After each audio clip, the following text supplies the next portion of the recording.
الميزان وسبحان الله والحمد لله تملأان وتملأ ما بين السماء والأرض والصلاة نور والصدقة برهان والصبر ضياء والقرآن حجة لك وعليك كل الناس يغدو فبايع النفس فمعتقها أو موبقها أو كما قال عليه الصلاة والسلام. Last week we talked about the effects of hawa and desire and temptations and the evil effects and the consequences of those and how to maintain them and tame them. And we talked about 4 or 5 ways of kicking away bad habits. While I was researching for how to develop positive habits in our life so we can maintain a balance from the wrong and the good. The few things that I said last time, one of them was, we'll go over the last few points that I said, and I will add a little bit more so we have a greater scope of how to deal with bad habits. We talked about acknowledging and identifying your bad habits. So a person needs to know, and the individual needs to know that this is a bad habit that I have that I need to work on. Psychologically, if you don't understand and you don't admit that this is a bad habit, like someone likes to chew on their nails or pick on their nails, or someone likes to just do certain things which are baseless and they have nothing to do with benefit in dunya or akhirah. These things will harm the person in this dunya and akhirah. So we have, number 1, we have to recognize the bad habit. Number 2, we have to pick a habit that we're struggling with and work on it for at least 40 days. I said 40, people have their own estimation. I have people say 1 month, but I agree with the 40 idea, and I said this last week. Also, part of it is to realize that nobody else can change your bad habit except for you. Nobody else. So you have to understand that I am the only one that can make a difference in my life. So I have to somehow convince myself that my life has to become better. And they have this famous saying, you can't teach an old dog new tricks. So don't even try to become better. Right? Like, you can't try. But it is somehow, it is correct when you analyze people's lives and you see something wrong in their lives and you can tell where they're going. But Allah subhanahu wa ta'ala, you have this consciousness and this belief that Allah has given the courage, the strength, the ability to the human to go against his nafs. See, the Sahaba had bad habits before they became Muslims. Let's make this clear. Matter of fact, they had those habits and they were Muslims before it was forbidden. Clear example, alcohol. Alcohol was a habit. They would consume alcohol daily. It was part of their meal, it was part of their culture. It was considered okay in their society. But when the Quran revealed the stages of how to avoid and refrain yourself from alcohol, and finally it was forbidden ultimately, that changed. Like, how do I stop drinking? How do I stop, in our culture, how do I stop smoking? And how do I stop a bad habit? So there has to be this inner consciousness and belief in a person that this is what Quran is saying to me, my Prophet is saying this to me, and this is the reward. So that's number 3, that realizing nobody else can change you. You have to change yourself. Number 4, remember that Allah subhanahu wa ta'ala, He loves people when they make mistakes and they repent. He loves people who have faults and they make the changes in their life to become better. So Allah will help you. You understand? So it's like, God, I have these weaknesses and I need your assistance. I need your support. So Allah says, okay, fine. I will help you. I will help you. You know, Allah will be your trainer. Allah will be your guide. Allah will be your support. Inna waliyallahu alladhina amanu. So Allah is a wali and a friend of those who believe in Allah. And they practice good actions. Allah will be there for you.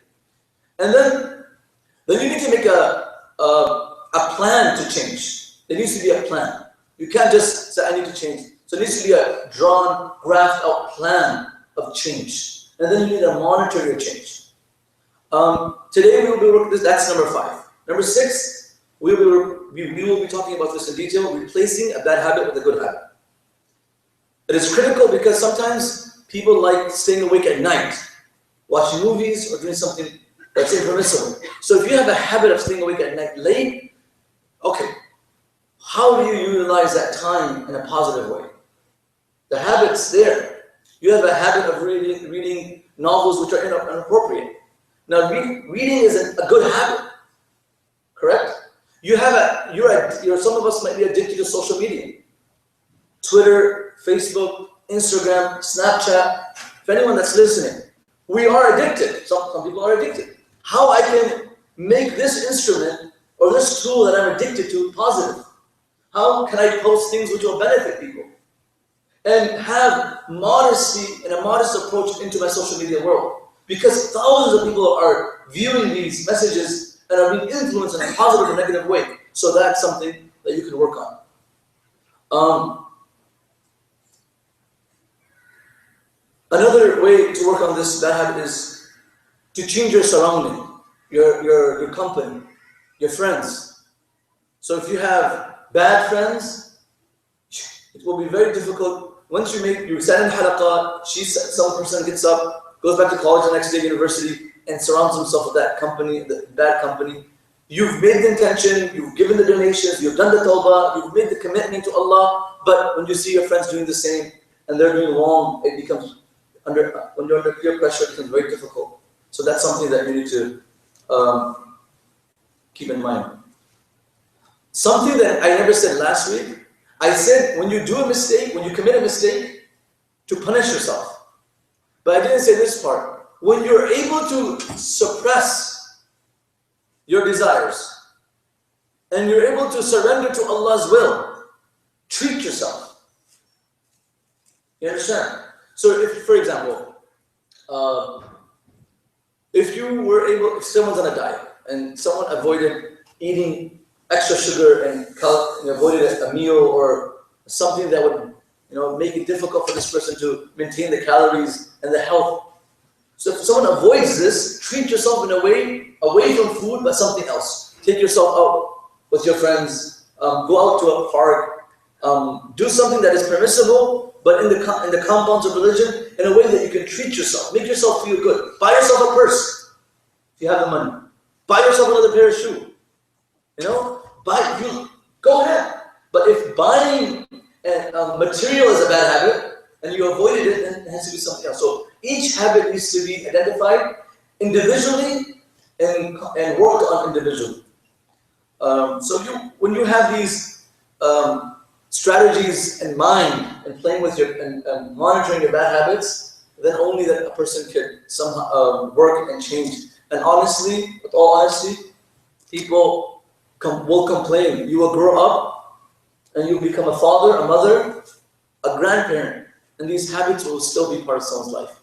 So the topic that I have chosen today is 5 positive habits that can affect our life in a positive way.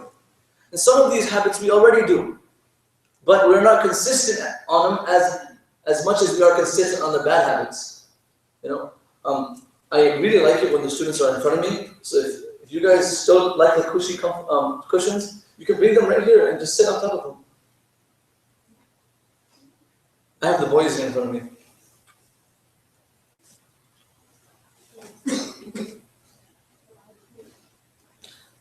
One thing keeping in mind and developing and improving oneself, there needs to be a consistency in it. So if you're working on something, if you're on a diet, there needs to be a consistent plan on that. You can't just diet for 2 weeks and then go off one weekend. That's destroying the whole plan. Am I correct? So there needs to be exercise and there needs to be refrain. Similarly in Islam, when you want to improve your connection with Allah subhanahu wa ta'ala, there needs to be an exercise of ibadah and then also needs to be some refraining from things which Allah has forbidden. So Islam is the same thing, do's and don'ts. So this is something that a person will have to somehow make a plan and work on a schedule and developing the good habits that a human needs. And what are we identified as? In Akhir, we are identified by our a'mal, by our actions. So your habits are your actions. Whatever I do as a habit, it's part of my action. If it's verbal or physical, everything that I say. فَمَنْ يَعْمَلْ مِثْقَالَ ذَرَّةٍ خَيْرًا يَرَهُ وَمَنْ يَعْمَلْ مِثْقَالَ ذَرَّةٍ شَرًّا يَرَهُ. Anything that I say, anything that I do will be shown to me, whether it's good or bad. You know? اليوم تجزى كل نفس بما كسبت لا ظلم اليوم إن الله سريع الحساب. Allah says clearly in Surah Ghafir, on the day of judgment, everyone will be given the compensation for every single thing they did. And no injustice will be done upon anyone. So good, bad, all of that will be put on scale. فَأَمَّا مَنْ ثَقُلَتْ مَوَازِينُهُ فَأُولَٰئِكَ هُمُ الْمُفْلِحُونَ وَأَمَّا مَنْ خَفَّتْ مَوَازِينُهُ, anyone whose good deeds outweigh their bad deeds, he's successful, she's successful. So anything that we do, in staring, in hearing, and touching, and movements, everything that we do, it becomes a positive progress for us, and we're connecting with Allah and closer to Allah subhanahu wa ta'ala, or this negative habit or this bad habit will destroy not only our dunya and akhirah. The rule is, Allah subhanahu wa ta'ala says, وَمَنْ أَعْرَضَ عَنْ ذِكْرِي, anyone that turns their back away from the religion and the practices of religion, Allah subhanahu wa ta'ala's rule is, He will give them or He will give her respite for a long time. Give them time. Go ahead, do what you want to do. Enjoy life. وَلَا يَحْسَبَنَّ الَّذِينَ كَفَرُوا أَنَّمَا نُمْلِي لَهُمْ خَيْرٌ لِأَنفُسِهِمْ إِنَّمَا نُمْلِي لَهُمْ لِيَزْدَادُوا إِثْمًا. Don't think, for those disbelievers and infidels, and also for those Muslims who are disobeying Allah, don't feel that Allah subhanahu wa ta'ala is giving you respite. It's something that is a favor from Allah. You know, when they want to do a big drug bust, the FBI or someone that's cracking down on somebody, it could be pharmaceutical or it could be something in the streets. When they want to track, target a person, a criminal, they don't identify his faults and they catch him the next day. They wait till this case grows. So they have enough evidence to prove him guilty for years. And they can have him in jail for years. So they build on their case even after knowing this person is wrong. And they watch and they know he's working illegal. She's earning money illegally.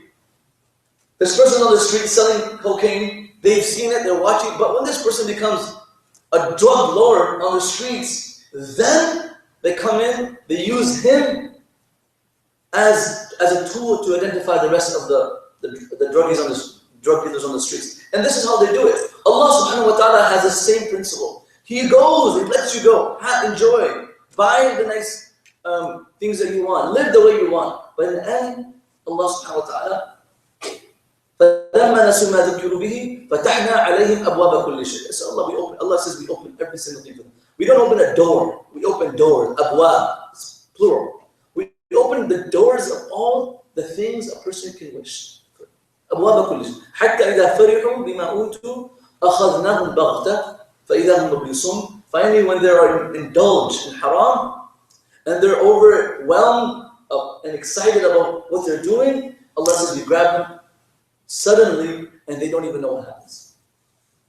So this is something that we need to work on. The 5 qualities I will be talking about today, very simple, we'll go over them briefly. Number 1, it will be something that I chose because I think it's easy. Anyone can do this, it just needs a little bit of discipline. Number 1, the remembrance of Allah. Someone might be thinking like, why would you choose a topic that's so general? Remembrance of Allah subhanahu wa ta'ala. Number 1, remembrance of Allah could be done anytime. There's no restrictions for it. Whether you are praying or not praying, whether you're in Makkah or you're here, sometimes you can't pray salah after Asr and after Fajr at the zenith point. Dhikr can be done anytime. So there's no restrictions for dhikr. Even in time, any place. Someone can argue and say, oh, the washroom. How can someone remember Allah subhanahu wa ta'ala? Even entering the washroom, there is a prayer. And then leaving the restroom, there's a prayer. So you get the reward while you're in the washroom for remembering Allah subhanahu wa ta'ala. You get the ajr that time was used for something that was a person's need. So that remembrance of Allah subhanahu wa ta'ala keeps, another thing that remembrance of Allah does, it keeps the devil away from the person. So either you're remembering Allah or you're moving around heedlessness or in a manner where you're totally oblivious and neglectful of Allah subhanahu wa ta'ala's commands. So just having your time. So remembrance of Allah subhanahu wa ta'ala pulls the devil away. Another thing is that dhikr has many forms. So you can pick any dhikr. You want it subhanallah, you want it alhamdulillah. You're going through difficulty, you say inna lillah, hasbi Allah. You're happy, you say alhamdulillah. You just had the best meal, had some nice ribs, alhamdulillah. It can be done in any situation. Whether you're sad, you're happy, you're excited, depressed, the dhikr has it for you. The dhikr has the remedy for anything a person is going through. أَلَا بِذِكْرِ اللَّهِ تَطْمَئِنُّ الْقُلُوبُ. It is through the remembrance of Allah a person is given a subtle peace of mind. What happens is that this is the only command of Allah in the Quran which has been given unlimited access to. Allah says, يَا أَيُّهَا الَّذِينَ آمَنُوا اذْكُرُوا اللَّهَ ذِكْرًا كَثِيرًا وَسَبِّحُوهُ بُكْرَةً وَأَصِيلًا. Every action, there are limitations or they depend on someone else being part of it. Like, if you want to be kind to someone, there needs to be someone involved so you can get the attribute, the character of being kind.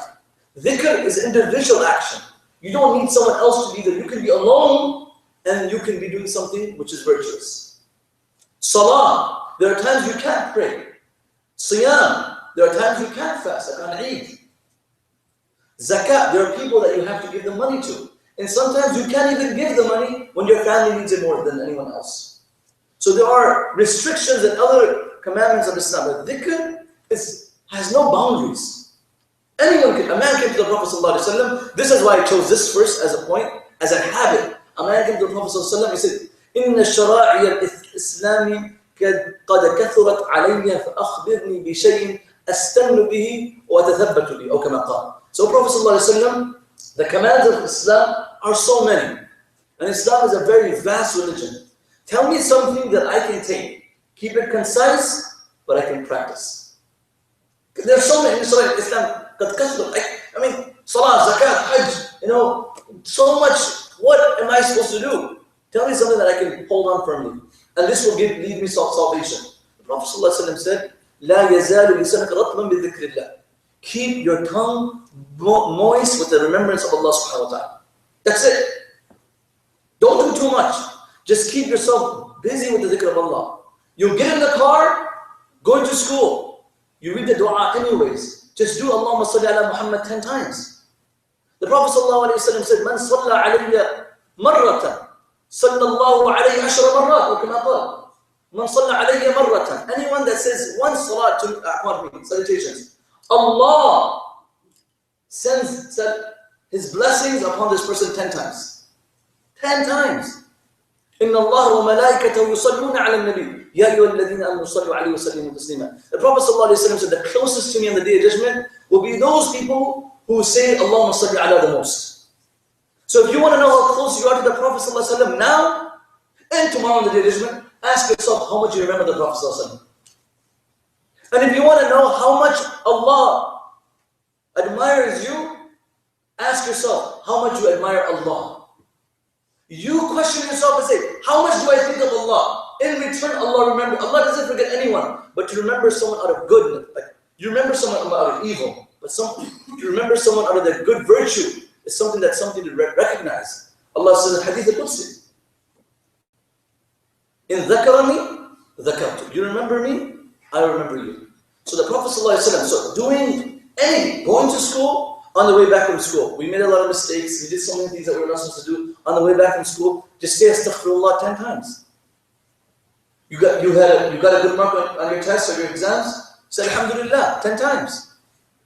Anywhere, at school, at college, at the mall, and I said this before. Anyone that says la ilaha illallah wahdahu la sharika lahu al-mulku wa al-hamdu yuhyi wa yumiitu wa ala kulli shay'in qadir. Anyone that says this prayer enters the mall, he will never lose in a deal. He will always profit from the product that she's buying or he's buying. So dhikr can be done any point of a person's life. So keeping this in mind, the Prophet ﷺ said in many hadith that dhikr is the best hadith. مَثْلُ الَّذِي يَذْكُرُ رَبَّهُ وَالَّذِي لَا يَذْكُرُ رَبَّهُ كَمَثَلِ الْحَيِّ وَالْمَيِّتِ. A person that remembers Allah subhanahu wa ta'ala and the person that doesn't remember Allah subhanahu wa ta'ala is an example of a person who's alive and dead. So if you're remembering Allah, you are alive. What happens when someone's alive? When a plant's alive, You benefit from it. You admire it. You adore it. You water it. You maintain it. You make sure nothing harms it. You fertilize it. You do everything you want for this flower or this tree. But once a tree is dead, or a plant's dead, a tree, for example, what's done with it? You cut it up, use it for wood, then use it for firewood. Use for something else.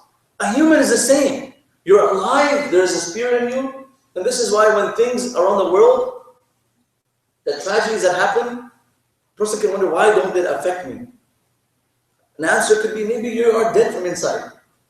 The dhikr of Allah keeps the emotions of a person spiritually and mentally ignited. And small things affect this person around the world. That you hear the name of Allah, you hear the remembrance of Jahannam, it shivers you, it shakes you up. So these are things that a person needs to keep in mind. The Prophet ﷺ said, anyone that says, salutation of the Prophet ﷺ, Allah will elevate his levels in Jannah 10. Forgive 10 of his mistakes and reward him 10 times. So sending the Prophet ﷺ, Allahumma salli ala Muhammad, let's read it 3 times. Allahumma salli ala Muhammad, Allahumma salli ala Muhammad, Allahumma salli ala Muhammad. Anyone that says this to the sends salutation to the Prophet ﷺ, Allah rewards this person. Then you have this habit that we need to develop when we're sleeping. People have habits of listening to things when they go to sleep, right? Either it's music or nasheed or Quran, or it could be a lecture that you miss. So you're listening to something going to sleep. Try to sleep, and by saying the names of Allah or reading an ayah or doing dhikr sleeping, because you fell asleep and you were sleeping for 6 hours. Every moment of that night was given to you as reward, as remembering Allah subhanahu wa ta'ala. And anyone that falls asleep, the Prophet ﷺ says, anyone, man awa ila firashihi, tahiran yadhkurullah azza wa jal. Anyone that goes to bed and while he or she are in the state of wudu, impurity, and they go to sleep, حتى يدركه النعاس, until they fall asleep. لم يتقلب في ساعة من الليل. In the middle of the night, if they start to move and they make any dua in their sleep, and they wake up and they're like, oh Allah, I have this exam, please help me. Oh Allah, my brother is going through a test, help him. Oh Allah, this is the situation, I want to get into this college, I want to get into the university program. Oh Allah, help me. Any prayer that you make in this sleep, Allah will accept it. Allah will accept it. So if you need something, and you really need it, you're probably thinking about it before sleeping. Say the names of Allah, dhikr of Allah, say Fatiha, Mu'awwidat, Ayat al-Kursi, salawat al-Nabi sallallahu alayhi wa sallam, fall asleep like this, in the middle of the night. Anything you need, you wake up, and you remember it, Allah will grant it to you. So this is something that we need to understand, that Allah subhanahu wa ta'ala loves it when a person remembers Allah subhanahu wa ta'ala. أَنَا مَعَ عَبْدِي إِذَا ذَكَرَنِي وَتَحَرَّكَتْ بِشَفَتَاهُ. Allah subhanahu wa ta'ala says in Hadith al-Qudsi, when a person's lips are moving in my remembrance, I remember him at the same time. وَإِن ذَكَرَنِي فِي مَلَئٍ ذَكَرْتُهُ فِي مَلَئٍ خَيْرٍ مِنْهُ. If you remember me in a gathering, I will remember you in a far greater gathering of angels. So remembrance of Allah subhanahu wa ta'ala is a key element of a person staying on the right track. How do you want to do this? You want reminders on your phone? Have you done your dhikr in the morning? I said this before in previous halaqah. Everyone should do La ilaha illallah Muhammad Rasulullah 100 times a day. Salawat al-Nabi sallallahu 100 times in the morning, 100 times Salawat al-Nabi, 100 times La ilaha illallah Muhammad Rasulullah, and 100 times Astaghfirullah. 100 times. We remember so many things during the day, we do so many things, but how much do you remember Allah subhanahu wa ta'ala? So like I said, if you want to weigh or measure the distance between you and Allah, how much and how frequent are you remembering Allah subhanahu wa ta'ala? And the saying goes, مَنْ أَحَبَّ شَيْءٍ أَكْثَرَ ذِكْرَهُ. The more you love something, the more you remember it. You fall in love with someone, you remember that person day and night. You don't need to be reminded. If you're engaged or you're getting married after a few months and you're in love with your fiance and you're in love with someone, you don't need to be reminded. If you are being reminded by your wife or your husband, give me time, please remember me, then I don't doubt the love, but there's lack of faith in that commitment, in that relationship. So when you're committed to Allah subhanahu wa ta'ala, you don't need to be reminded. But Allah all across the Quran is reminding us. Sitting in this gathering right here is the dhikr of Allah. Sitting with your parents is dhikr of Allah. Because you're doing it because Allah asked you to do it. Helping someone Doing a school project for the sake of Allah. You're doing it for the sake of Allah. What is the purpose of dhikr? Why do we even do dhikr? The dhikr of Allah is supposed to be done. Why? So every moment of our life, remember this, is according to the commands of Allah. We are conscious every moment of our life what Allah wants from you. To have the awareness that my God is watching me and everyone might be sleeping, Allah is watching me. So this is something that needs to be developed, and a lot of it has to be done. Dhikr constantly. I mean, the Prophet ﷺ said, do dhikr of Allah so much, حتى يقال مجنون. People call you crazy. Do dhikr all the time. And not that dhikr that dhikr, check this out. That dhikr that's done with ghafla. That dhikr that is done with negligence. Without being mindful of Allah. That dhikr takes a person further from Allah. It doesn't bring a person closer to Allah. It brings them further from Allah. So dhikr has to be done. If you're driving, you can't be thinking about something else. And try to maintain a balance where you can think about Allah subhanahu wa ta'ala. Ultimately, when a person has strong hold of dhikr outside of salah, when this person enters into her salah or his salah, during salah, this person is totally connected to Allah. Because ultimate dhikr is وَإِذَا نُودِيَ لِلصَّلَاةِ مِنْ يَوْمِ الْجُمْعَةِ فَاسْعَوْا إِلَىٰ ذِكْرِ اللَّهِ. So salah is also a dhikr of Allah. And I ask myself and ask everyone here, there are du'as, ad'iyah, supplications that the Prophet ﷺ did that will help a person get closer to Allah subhanahu wa ta'ala. In dhikr, there's Quran, the biggest dhikr. If you want to read a page, 2 pages, 5 pages, start with something. Start with half a page. Before going to sleep, open the app of the Quran. You can't read Arabic, listen to it. If you don't feel like reading it, hear it. If you don't want to read too much, read a page. And if you don't even want to read a page, a day should not go by in our life where we did not see the words of Allah. A day should not go by in our life where we did not see the words of Allah subhanahu wa ta'ala. That's not fair. Allah gave us the best book. Just look at it, because looking at the words of Allah and ibadah. Just look at it and say, oh Allah, I wish I could read this. I'm lazy, I'm full of sins. I'm busy, I'm committed. Allah, give me tawfiq to learn your book. Then Allah subhanahu wa ta'ala will give you more opportunity in your life. So, in the dhikr aspect, there is Quran, there's dua, and in dhikr, the Prophet ﷺ left the house of his wife, Juwayriyah radiallahu anha, and went to Salat al-Fajr. And he comes back after لما صلى الضحى رجع فكانت في مكان. And Juwayriyah radiallahu anha was still in her same spot that the Prophet ﷺ left her. So the Prophet's coming back after an hour or 2 hours, and she's still sitting on her sajjada doing dhikr of Allah. The Prophet ﷺ said to her, ما زلت على الحال التي فارقتك? Have you been in the same condition that I left you at? She said, نعم. So the Prophet ﷺ said, لقد قلت بعدك 4 كلمات لو وزنت بما قلت لوزنتهن. After I left you and I went to the masjid, I said 4 sentences. 3 times. If you were to put everything and all the dhikr that you're doing on one scale, and the 4 sentences that I say 3 times on one scale, my sentences or my adhkar will outweigh your adhkar. What is it? Go ahead, say it. That's one. Anyone else do the dua? Alhamdulillah alladhi, alhamdulillah, adada khalqi, wa rida nafsi, wa zinata arshi, wa midada kalimati. That's it. Let's say it again. Alhamdulillah. Say it, repeat after. Alhamdulillah, adada khalqi, wa rida nafsi, wa zinata arshi, wa midada kalimati. Just, I read it 2 times, read it 1 through. Alhamdulillah. عدد خلقي ورضا نفسي وزنة عرشي ومداد كلماتي. 3 times, that's enough. And again, what's the best time to do dhikr? Everything has a specific time. سبحوه بكرة وأصيلا after Fajr and after Asr Salah, the best time to do dhikr. So this is something that I recommend, that we keep ourselves busy and motivated, that we're always doing dhikr of Allah subhanahu wa ta'ala.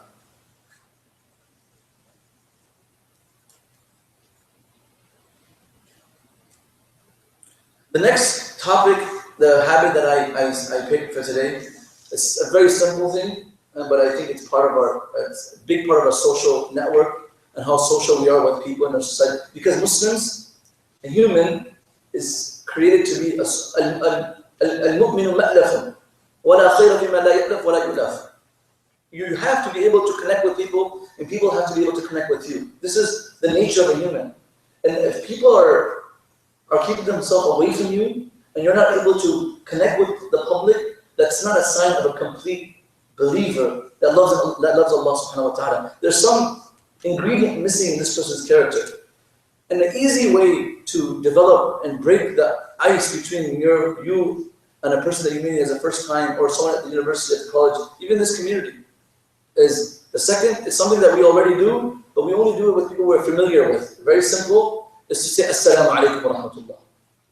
So the second habit, which will lead someone to Jannah, because the Prophet ﷺ said, Afshu salam, give salam, wasal al-arham, tadkhul al-jannata bis-salam. Another hadith, anyone that says salam, wasalla bil-layl, وَالنَّاسُ نِيَامٌ تَدْخُلُ الْجَنَّةَ بِالسَّلَامِ. Anyone that gives salam to the public, Allah subhanahu wa ta'ala will give him Jannah. The Prophet ﷺ said, say salam عَلَى مَنْ عَرَفْتَ وَمَنْ لَمْ تَعْرِفْ. To say salam to people you know and you don't know. The Prophet ﷺ said, إِنَّ مِنْ أَشْرَاطِ السَّاعَةِ أَنْ لَا يُسْلِمَ الرَّجُلِ إِلَّا لِمَعْرِفَتِهِ. A sign of the day of judgment that a person will not say salam to someone unless he knows that person. Or they have something they're common in. Or they're from the same school, the same class, or the same country. To say salam to a stranger, I'm not saying go tell you all your secrets, or go tell her all your secrets. What's up, first time meeting you at this camp, or at this convention, and here's my life. No, just say salam. Just say assalamu alaikum wa rahmatullah, share your name, request for du'as, and inshallah maybe you, or he or she might become an intercession on the day of judgment. You saw her once and she saw you once in this dunya. And on the day of judgment, you will stand in line and maybe you need some help. And she's pious or he is pious and they will intercede for you on the day of judgment. So you never know who you meet.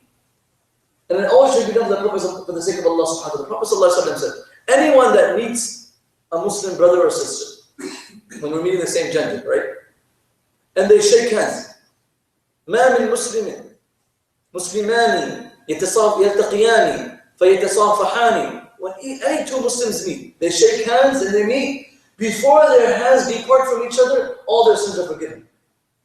How easy is it? Just say Assalamu alaikum wa rahmatullah. Send salam. This is what the Prophet ﷺ. The Prophet Quran says, إِذَا دَخَلْتُمْ بُيُوتًا فَسَلِّمُوا عَلَى أَهْلِهَا وَإِذَا حَيِّيتُمْ بِتَحِيَّةٍ فَحَيُّوا بِأَحْسَنَ مِنْهَا وَرُدُّوهَا. When someone says salam to you, you must reply back to them. When you enter your house, say salam. Say assalamu alaikum wa rahmatullah. Say assalamu alaikum. Get into the masjid. Say assalamu alaikum wa rahmatullah. It blesses you, blesses your family. And the Prophet ﷺ clearly said, لا تدخلوا الجنة حتى تؤمنوا. You can't enter Jannah, easy steps to enter Jannah, until you believe in Allah completely. وَلَا تُؤْمِنُوا حَتَّى تَحَابُّوا. And you can't believe in Allah completely until you love each other for the sake of Allah. أَفَلَا أَدُلُّكُمْ عَلَى شَيْءٍ إِذَا فَعَلْتُمُوهُ تَحَابَبْتُمْ. Should I not teach you something that will help you love each other, which will lead you to Jannah? قال بَلَا يَا رَسُولَ اللَّهِ. Please tell us. أَفْشُوا السَّلَامَ بَيْنَكُمْ. Say assalamu alaikum. Somebody walks in, the Prophet ﷺ said, إِنَّ أَوْلَى النَّاسِ بِاللَّهِ مَنْ بَدَأَ بِالسَّلَامِ. The closest to Allah is that person who says salam first to the other person. So if you want to know that Hani or Ali Mukhtar who are sitting here, who's closer between these two? When these two walk in together in the masjid, who says salam to each other first? You know right away this person is closer to Allah. Because Allah gave Hani, for example, the opportunity to reach out for this virtue. Or vice versa. And anyone that says salam first, bari'un min al-kibr. This person is free from the sin and the vice of pride and arrogance. Why should I say salam to them? They should say salam to me. And the ruling of salam is, when you say salam to somebody, the ruling is, the younger should say salam to the elder people. The one that is standing, right? Who should say salam? The one who's sitting or standing? Standing. If one person walks in this gathering, Does everybody say assalamu alaikum individually, or does he say salam to all and it's good enough? Yeah, one person. So a person walks in, says assalamu alaikum wa rahmatullah, and everybody replies wa alaikum salam. That's good enough. Not everyone has to get up and say salam. Understand? Someone says assalamu alaikum wa rahmatullah. When you reply, you should add wa barakatuh. You should add wa barakatuh. The first thing Allah subhanahu wa ta'ala made Adam alayhi salam do when Allah created Adam, Allah said, "O Adam, اذهبوا إلى هؤلاء الملائكة فسلم عليهم." Go to these malaika and say salam to them. And listen to what they say back to you. فذهب فسلم عليه فردوه. And they replied back to Adam alayhi salam. Allah said, إن هذه تحيتك وتحية أولادك. This is the salutation. This is the way you greet people in your ummah, and your nation, and your progeny will greet people like this. So Allah taught Assalamu alaikum wa rahmatullah to Adam alayhi salam. Abdullah bin Salam al-Yahudi, he said, the first thing I heard the Prophet say when I entered into Medina, Ya ayyuhan nas, afsu salam, wasallu al-arham, wasallu bil-layl, wal-nasu bil-niyam, tadkhul al-jannata bis-salam. This is the first thing I heard the Prophet saying. Join relationships and ties. Join relationship and ties. Give salam to people.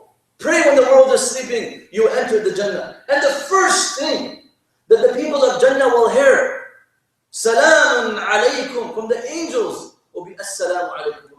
Salamun alaykum bima sabartum, فَنِعْمَ عُقْبَ الدَّارِ. So the angels will say salam. Salam, qawlan min Rabbir Rahim. Allah will say salam to the people of Jannah. So this is a quality. The Prophet ﷺ went to Allah, Assalamu alaykum wa rahmatullahi. The Prophet said salam to Allah in Mi'raj. And Allah said salam to the Prophet ﷺ. And the end the reply was, Assalamu alayna wa ala ibadillahi salihin. Oh Allah, no. Your rahmah and your mercy is not only upon me, also the pious people. So Allah is speaking to the Prophet ﷺ, and this is the way they greeted each other. At-tahiyyatu lillahi, was-salawatu, was-salamu alayka ayyuhan nabiyyu, wa rahmatullahi wa barakatuh. This is no small discussion. And I said this in my morning khatara. I was in Toronto last weekend, or the weekend before, and I was checking out a hotel. A Somalian sister sees me and says, Assalamu alaikum wa rahmatullah. Someone that's working at the hotel. And there's another lady that's working there with her. She's Russian. The first thing she says, she notices, like, are you from the same country? So she says, no. No. Then she says, do you speak the same language? She's like, no.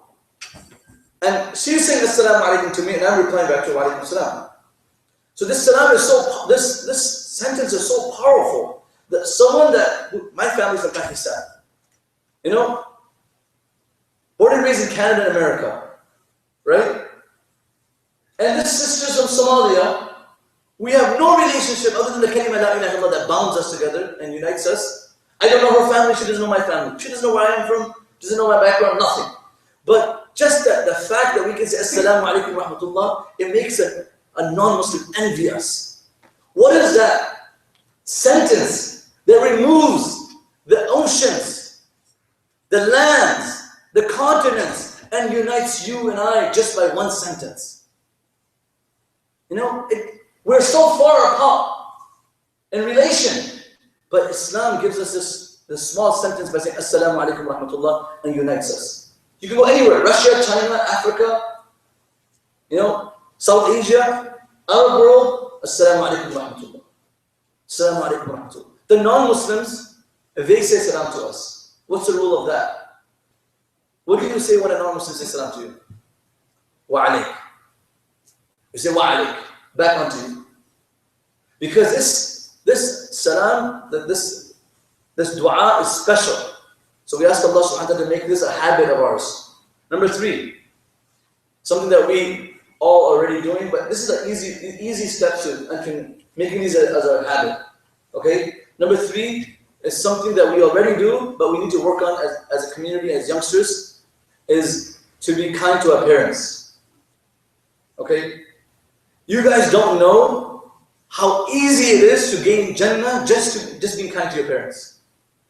It might feel like, oh my God, so much. They don't know what I'm doing. I have an exam, I have a paper. I'm a busy person. My mom never understands me.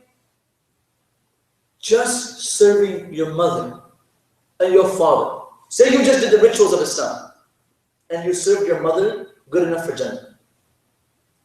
And the reason why I'm saying this, because the Prophet ﷺ has taught, the Quran teaches us, وَقَضَى رَبُّكَ أَلَّا تَعْبُدُوا إِلَّا إِيَّاهُ وَبِالْوَالِدَيْنِ إِحْسَانًا إِمَّا يَبْلُغَنَّ عِندَكَ الْكِبَرَ أَحَدُهُمَا أَوْ كِلَاهُمَا فلا تقل لهما أف ولا تنهرهما وقل لهما قولا كريما. Allah says in another part of the Quran, وَوَصَّيْنَا الْإِنسَانَ بِوَالِدَيْهِ حُسْنًا حَمْلَتْهُ أُمُّهُ وَهْنًا عَلَى وَهْنٍ وَفِصَالُهُ. Allah has ordered people to be kind to their parents.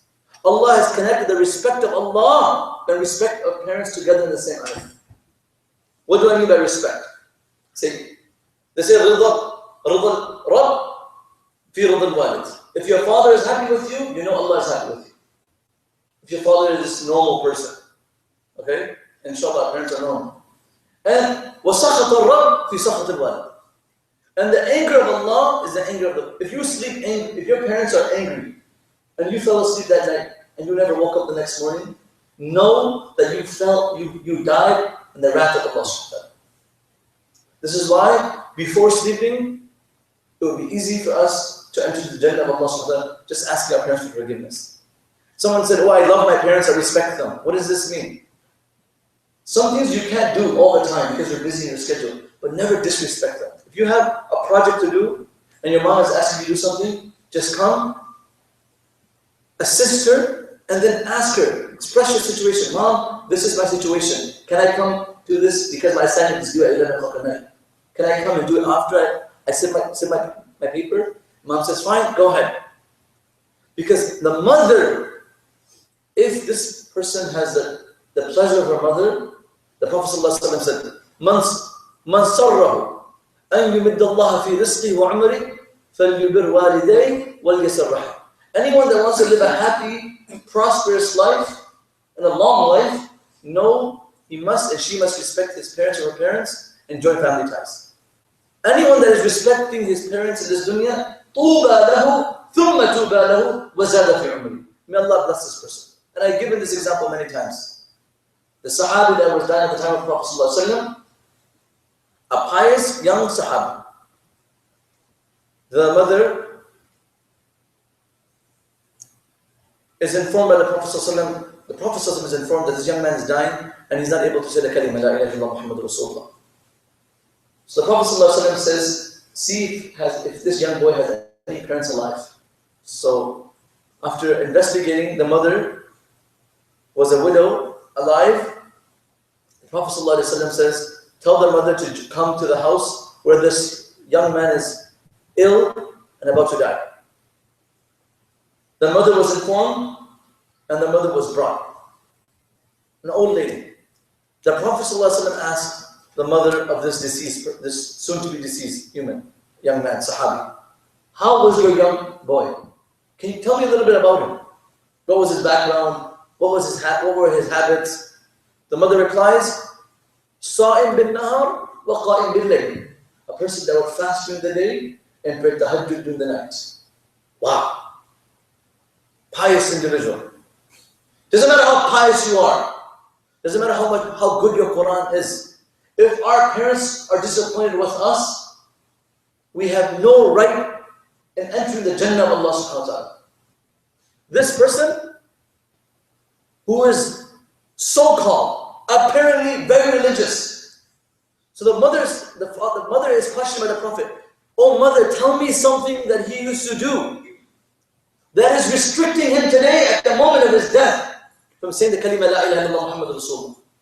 The mother's reply, say, Ya Rasulullah, I don't remember, but one thing he will do, but he will not do this on purpose. It was just out of anger and frustration.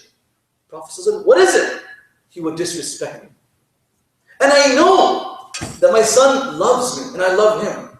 But this frustration and this behavior was done because of another reason. Not because there was something that was there was a difference of opinion between me and the child. It just, the child had some exterior frustration He would come home, could be school, could be family, could be work, and he would express his emotions at home in front of the mother. The Prophet ﷺ replies, "O mother, if you love your child, and if you want Allah to forgive your child, you first need to forgive your child, and then only Allah will forgive him." The mother replies, "I forgive my child." At that moment, the child says, "La ilaha illallah Muhammad Rasulullah," and passes away. A man comes to Ibn Umar radiallahu anhu, walking around the Kaaba, carrying his mother on his shoulder. No wheelchairs back in the days.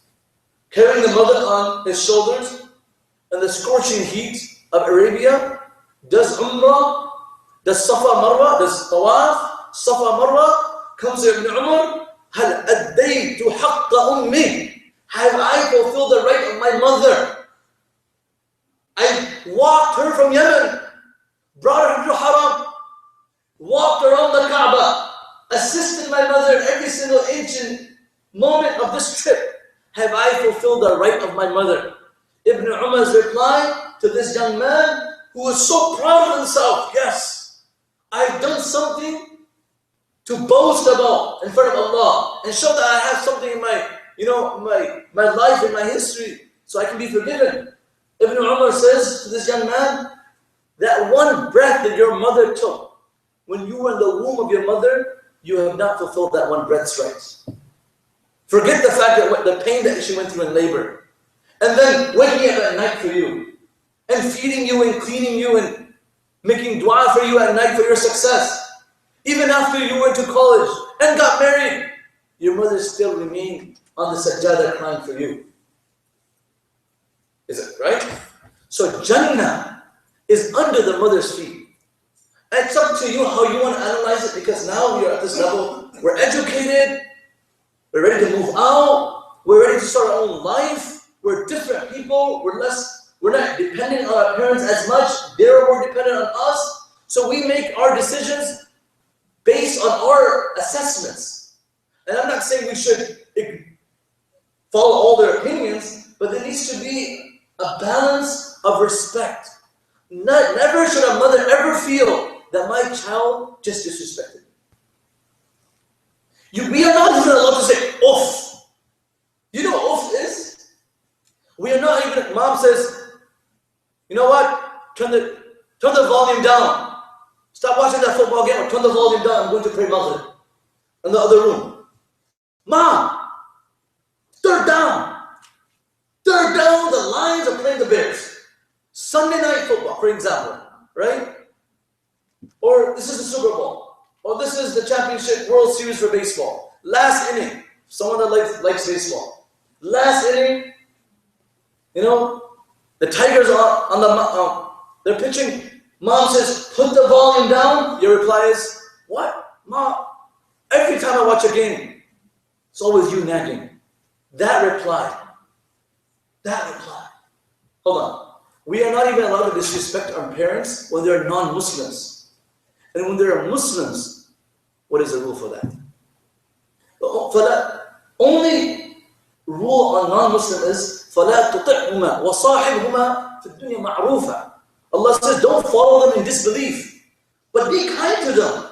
Abu Hurairah comes to the Prophet ﷺ and says, Ya Rasulullah, my mother, she mocks you, she says evil things about you. I feel like, disrespecting my mother and scolding her and saying this to my mother. What should I do? The Prophet ﷺ said to Abu Hurairah, be gentle and be kind with your mother. Then Abu Hurairah started crying. Say, Ya Rasulullah, I can't take my mother saying negative things about you. I can't hear it. It's just not, I can't accept it. This is Abu Hurairah, right? Imagine Abu Hurairah hearing the mother saying, for someone that's married will understand this example better. I'm married and my mother's always saying negative things about my wife. My own mother, for example, right? So in the end of the day, I was saying, Mom, stop, that's enough.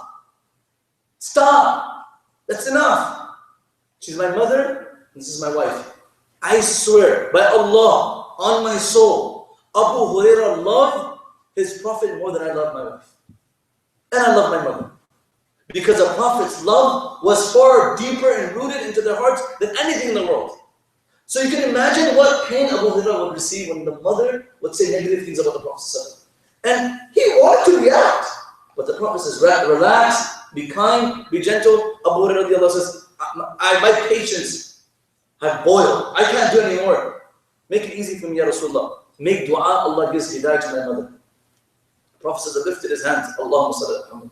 So Allah, you guide the mother of Abu Hurairah. Oh Allah, you guide the mother of Abu Hurairah. Abu Hurairah radiallahu anhu says, I leave the masjid, and I knock on the door. My mom says, wait. And then she opens the door. She has just come out of the shower, wearing new clothes, and she says, oh my son Abu Hurairah, take me to the Prophet. I'm ready to become Muslim. Allahu Akbar. That dua came into an action right away. The mom was ready, dressed, ready to accept Islam. And the moment, the time that went by was hardly like less than 5-10 minutes. And you know, the walk from the masjid to their house was very, very short. And Abu Hurairah's mother, so respecting parents is a huge key in developing our connection to Jannah. That's number 3. Number 4, something very practical that we do all the time, being people who don't waste resources in life. For example, so conserving our resources in the world. You can start from time management all the way to the milk in your fridge, to the electricity and the light bulb in your room. Anything you can talk about. So if you're a person that likes to waste, for example, you like hot water, and you know what? Or you like wasting water when you're brushing your teeth. So you're brushing your teeth and the water is running. That water is accountable. That room that you left with the electricity and the light running, you're accountable for. The water that you turned on in the shower just to heat up, so I can get that comfortable warm bath, that water you're accountable for. The excessive water that someone uses in wudu, they're accountable for. The food that was wasted. When I went to the restaurant last week, I'm accountable for. So all these things that a person does, something that we need to, as Muslims, Islam teaches us to consume and be simple in consumption and not to be wasteful. And Allah la yuhibbul musrifin, Allah doesn't like people who waste. And the opposite of this would be Allah loves those people who protect every inch of wealth and value every single thing they have. So this is something that we need to keep in mind from small aspects of life. In the masjid, in the school, the house of Allah. Leaving the masjid, the last one out, turn the lights off. See simple things that we need to do that we have. Even our phone. If you're not using it, use less energy. You don't have to charge it again fast. So small things that we have. Time management. So to be conservative in the resources that we have and not to waste them. So israf is done a lot in our houses and our families. So if you start to use the things that we have, the food, the ice cream, okay, I had this last week, I'm not having this again. So you're going to leave it in the fridge so it goes out, it gets bad. Anything, cookies, junk food. We just have it on our racks, and the chips were open and they were not closed properly. Now they're stale. What's next? Throw them away. Just throw them away. The fruits were just on the counter. No one touched them. Just throw them away. No one wants to eat stale chips here or stale cookies, but God's given us the mind to make sure we close the pack properly. So to waste food, to waste water. A Sahabi is doing wudu, and he's washing himself, cooling himself down. The Prophet ﷺ said, what are you doing? He's doing wudu in a river. The Prophet said, what are you doing? Or in a spring. He says, you're wasting water. The Prophet ﷺ, the Sahabi says to Rasulullah, said, Nahrun jaran, this is a spring that's flowing. What water am I wasting? It's going anyways. He says, no, use how much you need. Don't use more than that. And we know from the prophetic tradition how much water the Prophet used for wudu. Not because he did not have water. Even when he was standing next to a well, how much water he used. So to be very mindful of our surrounding, because our children will grow up and also see the way we eat and the things that we do. We wear shoes for a month and we don't want to wear them again. We wear a dress for one wedding, we don't want to wear it again. We wear a suit for one program, event, we don't want to wear it again. So this leads a person to israf. And then the israf that's haram. There are certain things you can't buy, certain things you can't do. To spend money on that, I mean, Allah will ask us for the money that we use when we bought our Netflix movies. And the hours that we spent on our games, on our phone, just playing Candy Crush. What are the games that we play? What are the famous games that people play? Huh? Say it. You guys play Clash of Clans here? Wow. Anyone from the boys? Anyone here play games? No? MashaAllah. You guys are all the guys that read Quran on their phone. So this is number 4. Number 5. Last thing, and I wanted to talk about this, but I don't have time. Number 5 is to be, the quality is rifq, to be soft.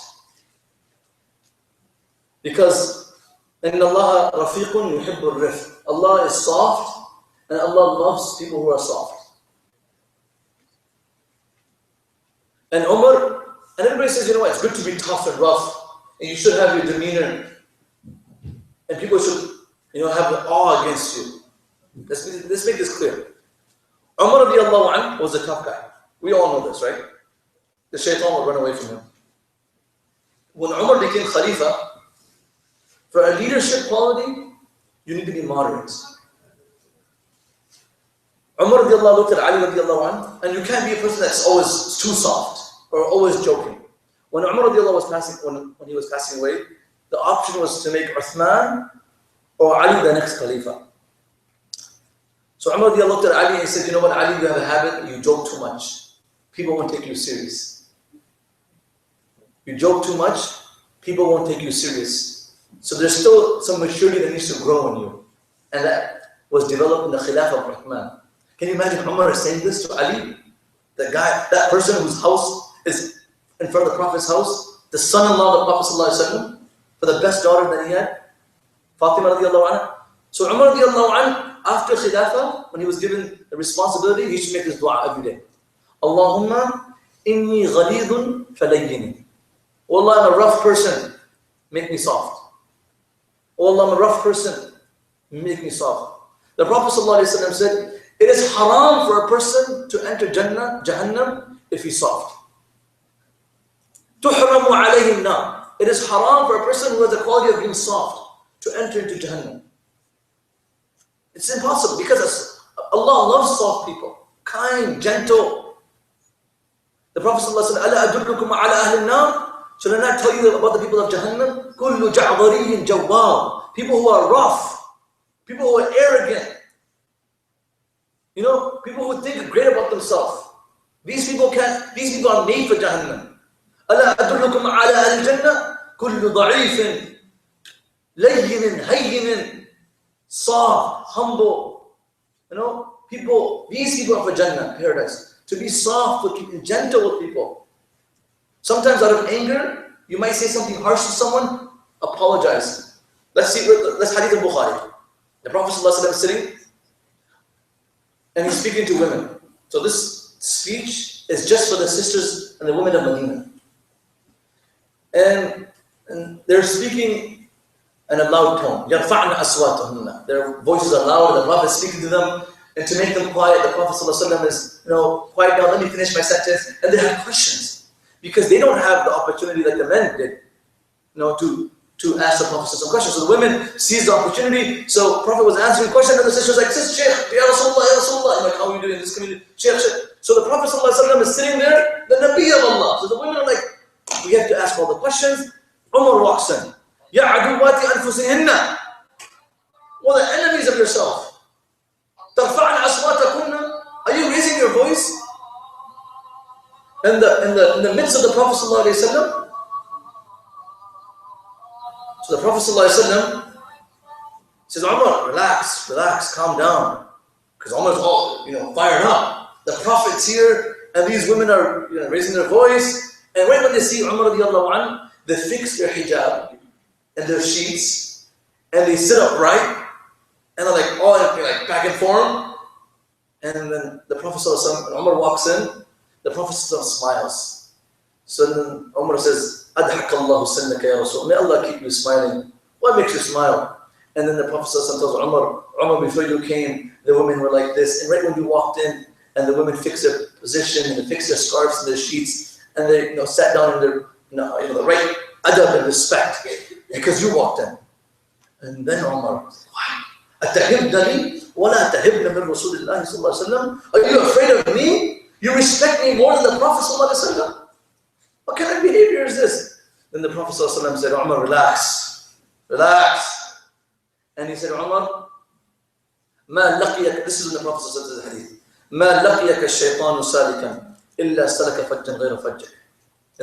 If it wasn't you, Umar, when you walk the path, the shaitan dares to walk the same streets. And Umar radiallahu anh had his quality. He was rough, he was aggressive, but Islam molded him and made him very soft. And his khilafah, the famous story. A man comes to Umar radiallahu anh complaining about his wife. Right? He comes to the house of Umar, and from inside, Umar, his wife, is yelling at Umar. He comes, and Umar was hassas. Hassas means he was aware of the situation around. I don't know how the Majusi was able to kill him in Fajr Salah. This is a huge theory itself. Because Umar was always alert. Even Ali radiallahu anhu. But you can imagine the khushu and the khudu of the Salah of Umar. But Umar was always alert of movements around. It didn't matter what time of the day it was, night. So Umar was sitting in his house, the wife was yelling at Umar. This man comes to Umar complaining about his wife's attitude and her behavior. She's rough, sharp-tongued, So Umar radiallahu anhu hears some movement, and he comes out of the house quickly without wearing any sandals, comes outside. The narrator says he's not wearing anything on his head, nothing on his feet, just comes out, and he sees this, Ya Fulan, come, where are you going? He says, come back. So he turns back, comes to Umar, he's like, what brings you here? He said, nothing. He said, no, you came to my house for a reason. So what is it? He said, Ya, Amir al-Mu'mineen, the reason that I came to talk to you about was a personal reason that I have with my family, and my wife is treating me like this in disrespect. And why would I speak to you when you yourself are victimized and you are being treated like this? How can you help me? So Umar radiallahu says, come here. So listen up. My wife has favors upon me, which makes me be humble and gentle and kind in front of my wife. Number one, she raised and bore my kids. She's a mother of my children. How can I disrespect or hurt the feelings of someone that is raising my children? So every time she disrespects me or says something harsh to me, I remember this is the mother of my children. How can I hurt her feelings? Number two, she takes care of all of my needs. The favors she has upon me are far greater than anything that she's saying in a harsh tone to me. So I overlook her attitude for the favors that she's doing to me. When I'm in need, she is the one that satisfies me. She takes care of my domestic, my spiritual, everything that I need, she's there for me. Sometimes, if she's having a tough day and she speaks out of frustration, I do not have the right to disrespect her. When the man heard this reaction from Umar, he said, Umar, you are the Amir al-Mu'mineen, and your wife, and you're so kind and humble and gentle with your family. Who am I to disrespect my wife? And this is Umar, whose name would shake the thrones of Rome and Persia. That's how Umar, where Makkah was moved by his Islam. He was at Umar at Hijrah said, if there's anyone in the valley of Makkah who would like to make his wife a widow, or make his mother weep over his death, and make his children orphans, come meet me outside the valley of Makkah. I am doing hijrah. That Umar, the humbleness, the kindness, and the gentleness that came into him after Khilafah and Amir al-Mu'mineen is unmatchable. You can't talk. It's such a discussion that you need to have. And I said this before. I gave a talk on and Umar called the gentle giant. He was a huge personality, but very gentle. So the last quality that will enter us into Jannah is to be soft. And if the Prophet ﷺ was an aggressive person, وَلَوْ كُنْتَ فَضًّا غَلِيظَ الْقَلْبِ لَانْفَضُّوا مِنْ حَوْلِكَ. If the Prophet ﷺ was aggressive, the world will run away from the Prophet ﷺ. Though the Prophet had all the different miracles, but if one quality was taken out from the Prophet, that softness, everyone will run away. So his beauty, his knowledge, all that was attraction itself. But the main attraction of the Prophet was, in the Quran, was his softness, his kindness, his gentleness with young people, with men, with women, with old people. And this is what we're supposed to have. Imagine if some of us sit and just retrospect our life. How gentle are we with our parents? How gentle am I with my own siblings? It's easy to show a stranger good character. It is hard to show someone that you know good character, because they really know you. How are you identified as the best person? The Prophet ﷺ said, خِيَارُكُمْ خِيَارُكُمْ لِأَهْلِ. You are identified as the best character if your wife says it, because the person who is nearest to you has to admit you're a good person. It's easy to front, I'm a good man, I dress nice, somebody disrespects you. What a humble sheikh. What a humble sheikh. Ask the sheikh's wife. For example, what a humble young girl. Ask her mother how she is at home. On engagement day, yes. Ask the mother how she is when the drapes are down and the curtains are closed. Young boy too. Same thing with the boy. Boys are the same. What is your character when those people that know you, the people that know you, your mother, your father, your brother, your sister, and your friends. And these are the people that we need to be soft with. Soft, kind, gentle. And this is why you're identified by the Prophet ﷺ. أَكْمَلُ الْمُؤْمِنِينَ إِيمَانًا أَحْسَنُهُمْ خُلُقًا وَخِيَارُكُمْ خِيَارُكُمْ لِأَهْلِهِ. Why is a person the best? When his wife or the husband says, this person is amazing. This is why the Prophet ﷺ was amazing, because Aisha said, my husband's character was the Quran. Everything about the Prophet ﷺ is exposed, so we can learn from his lessons and his family. So we ask Allah subhanahu wa ta'ala to give us these 5 qualities. Number 1, keep our tongue busy with the dhikr of Allah subhanahu wa ta'ala.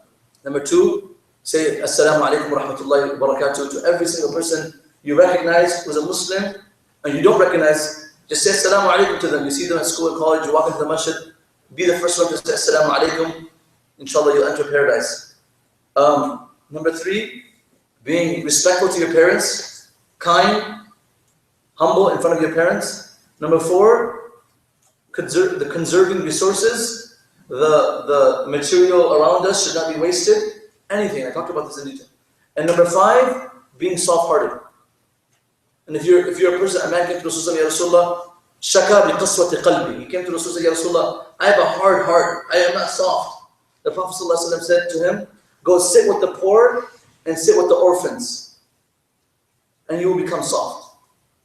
When you see orphans and you see their innocence on their face and their tears in their eyes, and they have no one except for Allah to help them, you will recognize Allah's favors upon you. So these are things that need to be developed, and these are the 5 habits that need to be worked on right now. If we can find one habit, sitting in this gathering, if you ask me, Shaykh, what is out of these 5? What is that one habit that you recommend? For those who have parents alive and are living with their parents, that's it. Because this is a gift which is limited. You understand what I'm saying? You're moving out next year or a few years from now. For the boys and girls. So your relationship with your parents is already limited. Or you don't know how long they're going to live for because of their age. So you're bounded. So at this group, if adults were asking me, I would say dhikr. But this group right here, there's absolutely no doubt the biggest means of Jannah is under your mother's feet. And if you don't have parents, and your parents are non-Muslims, or their parents are non-Muslims, even then, paradise you'll be granted by your mom's dua and your mom's services, your father's services. And if you don't have any parents, number 2, be kind to adults, your relatives. That will grant you Jannah. So guys, girls, parents, that's not my topic for the day, but just be gentle. And I again ask, when you go home tonight, you do this every night, when you kiss your mother on the forehead, this time kiss her with a sincere apology. Say, Mom, I did a lot that's wrong, and I want to apologize. Your mom might look at you and like, are you okay? I know you want something, but just do it. I swear, it's worth it. So we all make intention, we'll do this tonight, inshallah. You're never too old to kiss your mother. And you're never too old to say you don't need her supervision and her dua. We always need it. A 70-year-old man who still has parents alive who are 100, he's lucky. Mom still can pray for him and her. So may Allah subhanahu wa ta'ala bless you and all with opportunities to follow these advice and make us amongst those who develop good character and good habits. And may Allah subhanahu wa ta'ala give us an amal that He's pleased with. And may Allah subhanahu wa ta'ala overlook our faults. And we ask Allah subhanahu wa ta'ala, oh Allah, we don't have the actions that make us deserve Jannah, but we ask you through your mercy, you grant us paradise. Wa akhiru da'wana alhamdulillahi rabbil alamin. We have, we're going to change the timing for this program. So I think we'll move it back to 6:30.